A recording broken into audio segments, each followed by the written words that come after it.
welcome to another adventure with fantastic first grade frogs. Today, Swimmy and I are thinking about fish. Yep. Fish. Yeah, we're both thinking about fish. So today, Swimmy and I, we're going to talk to a fish. He's right. They don't really talk. Okay, we're not going to talk to a fish, but we're going to interview one up close and personal. And we're going to watch the fish in the aquarium and see what fish do. And we're going to read all about fish. Sound good, Swimmy? Okay, let's get started with fish. So here's our first book. It's called Tropical Fish, and the author's name is Megan Duhamel. Now, this book has a lovely table of contents, and there are 4 chapters: Fabulous Fish, Safe in a Reef, Beautiful Fish, and Strange Fish. But we aren't just going to read the whole book, so we aren't going to worry about going to any particular chapter. Chapter 1, Fabulous Fish. Are you ready to learn all about tropical fish? Let's dive in. Most tropical fish live in warm water near the equator. They do not live in colder parts of the ocean. Now there's a map here that shows where they live, and they live in this middle section of our planet. Let's look at that on the globe. So here we are in the globe, and the equator is this imaginary line that goes around the middle part of our planet. So this is the part that would be the warmest. It would have the warmest weather all year round. Up here, it would be cold all the time, and down here it would be cold all the time. But in the middle, it's warm all the time. And so the waters that are around the equator are nice and warm, and they contain tropical fish. Now remember, on the globe, we're talking about water, so all the blue parts are where these tropical fish would live. Not in the middle of the land, but right next to the land and out here in the ocean. So we're talking about tropical fish that live in the warm water around the equator on our planet. But we also have to remember what it says in this information box. Tropical fish also live in people's homes as pets. Now, we do have fish in our class, like that, right there. Yes, we do have fish in our classroom, but they are goldfish. They are not tropical fish. If you have a guppy at home, that would be a tropical fish. Tropical fish need a heater in their tank to keep them warm because they like warm water. Our goldfish, they don't need a heater, so they can live in all different kinds of temperatures of water. Obviously not too cold, but they can live in temperatures that are not the nice warm temperatures that tropical fish require. If you have a heater in your fish tank at home, then you probably have a tropical fish. Now let's look at some fish parts. Now in this diagram right here, it shows all the parts of a fish. It shows us their fins, and here is the mouth and the eye. Here's the gill cover. We're going to talk about the gill cover again in another minute. Here's a pectoral fin. That would be that fin that's kind of like right here. We might think of it as their hands, but it isn't really. It's their fin. Here's the dorsal fin. Dorsal means back, so it's the fin on their back. And here's the tail off in the back. This happens to be a 2-spined angelfish that we're looking at right here. A tropical fish is different from a mammal, reptile, or bird. Fish have gills. They use their gills to breathe underwater. Well, what does that mean? Let's take an up-close and personal look at a real, live fish in this interview with Silver the goldfish. Okay, so in this video, you can see Silver. Silver has her mouth open. Every once in a while, she's opening her mouth like this. And that's because she's bringing the water into her mouth and then shooting it out through her gills. And her gills are on kind of the sides of her head, and they're taking the oxygen out of the water and letting her body use it. So she brings the air or the water into her mouth, shoots it through her gill slits, and then her body is able to use the oxygen. Watch her mouth. Isn't that cool? So watch when she breathes. Her gill covers are going open and shut. Very cool, huh? All right, Swimmy, what else can we find out about fish? Well, most tropical fish are sleek and slippery. Their skin is covered with thousands and thousands of tiny scales. And here it shows us an up-close view of the scales of a fish, right here. But let's look at Silver again. Her scales are very tiny, but we can see them all over her body. They look like little tiny fans on the sides of her body. And if you look very, very closely, they cover her from the tip of her nose to the back end of her body, right before her tail. And that all those little scales are very shimmery, and they show and they protect her, and they show off her beautiful colors as well, but they also protect her from predators and anything else that she might run into in the water. The scales are very important for fish. All right, let's keep going in our book. Safe in a reef. Many tropical fish live in coral reefs. Coral reefs are beautiful. They are also great homes. Why? Coral reefs have lots of cracks and caves. The cracks and caves are perfect places to rest. They are also great spots to hide from predators. And we have to remember that predators are animals that eat other animals. So if you were a little fish, your predators would be the things that want to eat you. So if this little parrotfish here has predators, it wants to hide from them. So a coral reef is a great place to do that. It says fish rest with their eyes open because they don't have eyelids. Eyelids. Do you have eyelids? You sure do. You can close your eyes when you go to sleep. So if you close your eyes, your eyelids are right here, covering your eyes, and you can open your eyes again. And of course you don't stick your fingers in your eyes. And then if you close them again, there's your eyelids back over your eyes again. Fish don't have these. Fish can't close their eyes, so we can't tell if they're sleeping or not because their eyes are always open. They can't close their eyes. No eyelids like we have. Some tropical fish swim together in big groups called schools. Schools help them to survive. How? If a predator attacks, the fish can confuse it by darting off in every direction. It says there can be more than 1,000 fish in a school. Can you imagine? 1,000 fish swimming together, and then if a predator comes and wants to eat them, they can all dart away and confuse that predator so it has trouble catching them. How does this funny fish survive? It puffs itself up and tries to look really scary. Now no predator will want to eat it for lunch. This is a spiny pufferfish, and it says a spiny pufferfish can puff up to become 3 times its normal size. So here it is, looking all pokey, and you can imagine a predator coming along and having the spiny pufferfish puff up like that, and it would think, maybe I don't want that for lunch. Some butterfly fish have big spots on their tails called false eyes.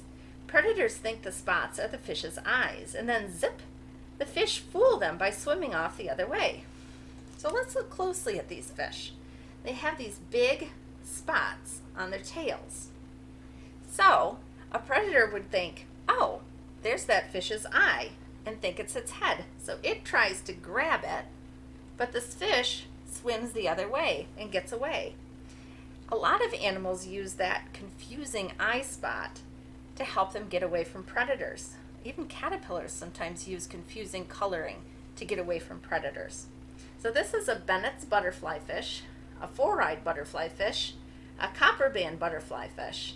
And it says, can you find the false eye on each of these fish? Well, of course we can. It kind of sticks out, doesn't it? They really want the predators to see that really well.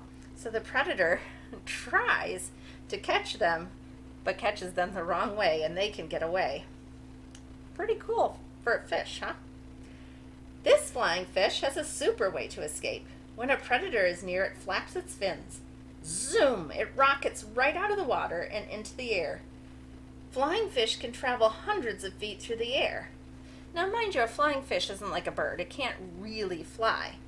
But when it flaps its fins, it can zoom out of the water. And so whatever was chasing it will go, where'd the fish go? I don't see it anywhere. Because of course it's in the air above the water. And then where it lands hundreds of feet away, well, the predator isn't there. It hasn't caught up with it. So the flying fish can get away. Now, of course, it's not really flying, but it's kind of jumping a really, really long way. And that's a great defense against predators. Beautiful fish. Can you find the 4 little fish hiding in this anemone? They may be called clownfish, but they are beautiful. And here they are, 1, 2, 3, 4 little clownfish hiding in the anemone. We're going to read a little bit more about clownfish in a little while. This tropical fish is beautiful too. It is called a lionfish. It has many fins. The fins look like a lion's mane. Do you think this lionfish looks like a lion? Well, maybe you do and maybe you don't, but it is called a lionfish.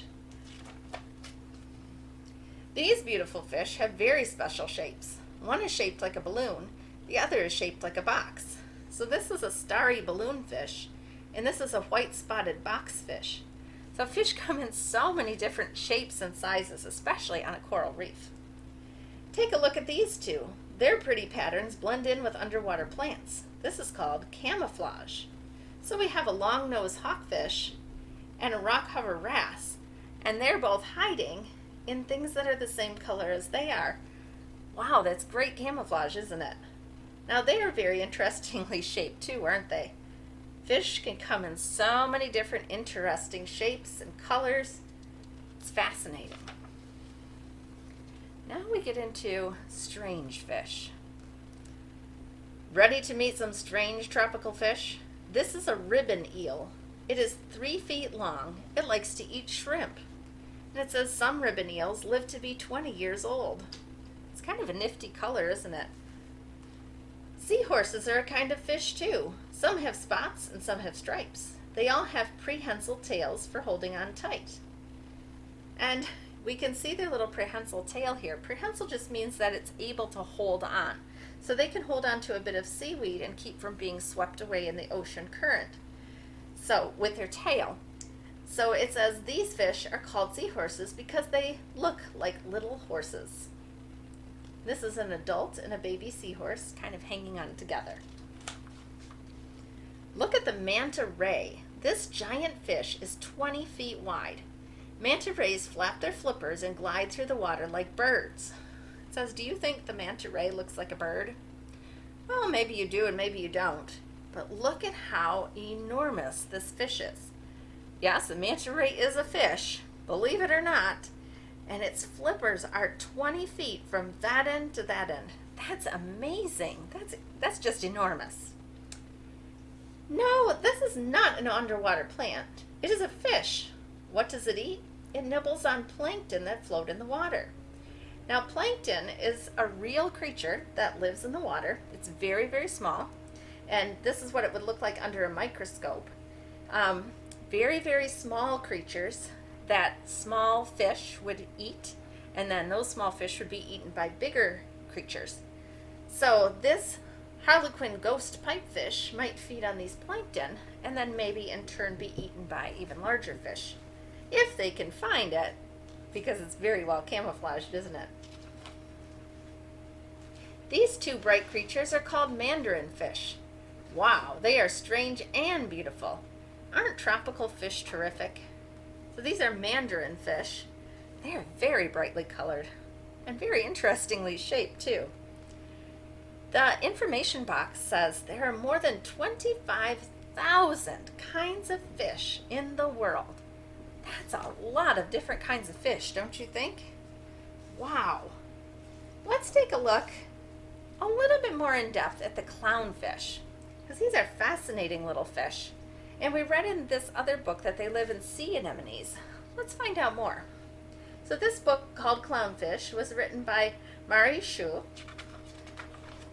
It does have a table of contents, but we're going to read the whole book because it's not very long. The first page says, Life in the Ocean. Clownfish dart through the warm ocean water. These bright orange fish live in small groups. And you can see that the little fish are living in this small group in this interesting environment here. Let's find out more about that. Clownfish are about 4 inches long, or 10 centimeters long. They get their name from their bold colors. The colors look like a clown's face paint. That's interesting. So there's a little clownfish. It would be about 4 inches long, maybe about as long as a crayon, maybe about this long, which is not really all that long. Clownfish swim in the Pacific and Indian Oceans. Now on the map, they're trying to show us which oceans those are, and they've colored them orange so that we can see. Let's take a look on the globe and see where that is. So they're showing us that they swim in the Indian Ocean, which is right here off the coast of Africa. Here's India. So they're over here and over in the Pacific and bordering on Australia. So they would live in this area of the world, in this part of the Pacific and Indian Ocean. Now, our part of the world is kind of over here on this side. So we don't really live where the clownfish live. Not that we have any oceans in Michigan, but we live on the other side of the world from where clownfish would live. It also says they live in coral reefs. And this picture shows us what a coral reef looks like. Now we'll talk more about coral reefs another time, because coral reefs are amazing places. But you can see how beautiful it is. All these different life forms that live there, and then we can see the little clownfish that live there as well. A safe place to live. Clownfish make their home in sea anemones. Sea anemones are animals with many tentacles. So tentacles are these little skinny things that are sticking out here. And there's the clownfish right in the middle of them.